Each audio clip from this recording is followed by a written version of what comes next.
Hello বন্ধুরা, এখানে finally আমার ফোনে দুটো হোয়াটসঅ্যাপ হয়ে গেছে।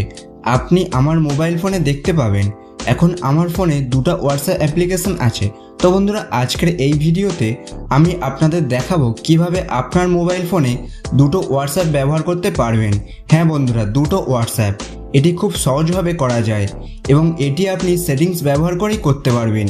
কিভাবে এটি করবেন তাই আজকের ভিডিওতে আমরা আলোচনা করব। তো চলুন বন্ধুরা, ভিডিওটি শুরু করা যাক। প্রথমে আপনার ফোনে সেটিংস ওপেন করুন, অর্থাৎ আপনার ফোনের সেটিংসে যাবেন। সেটিংস ওপেন করার পর আপনার কাছে একটি অপশান থাকবে। যদি কোনো সন্দেহ থাকে তাহলে কমেন্টে জানাবেন বন্ধুরা। আমি যা বলছি তাই ভালো করে শুনুন। এখান থেকে দেখুন, আপনার মোবাইল সেটিংসে একটি অপশান থাকবে। এই অপশানটি অ্যাপ ক্লোন নামে পাওয়া যাবে। এই অপশানটিকে আপনাকে খুঁজে নিতে হবে বা সার্চ বক্সে অ্যাপ ক্লোন টাইপ করে সার্চ করলেই পেয়ে যাবেন। সার্চ করলে যে অপশানটি দেখাবে সেটিতে ক্লিক করুন। যদি অ্যাপ ডাবল অপশানটি দেখেন তাহলেও তাতে ক্লিক করে নিতে পারেন।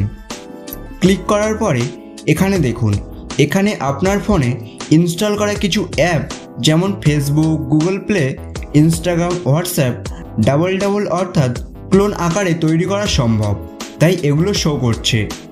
যে অ্যাপগুলো ডাবল অ্যাপ হিসাবে কাজ করবে সেগুলো এখান থেকে দেখা যাবে, যেমন ইনস্টাগ্রাম, ফেসবুক প্রভৃতি।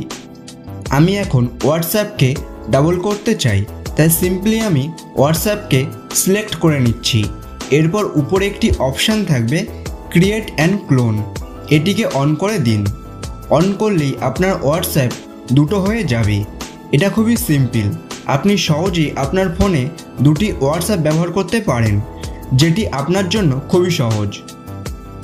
তো বন্ধুরা, ভিডিওটি কেমন লাগলো কমেন্ট করে জানাবেন এবং চ্যানেলে নতুন সদস্য হয়ে থাকলে চ্যানেলটিকে সাবস্ক্রাইব করে দেবেন।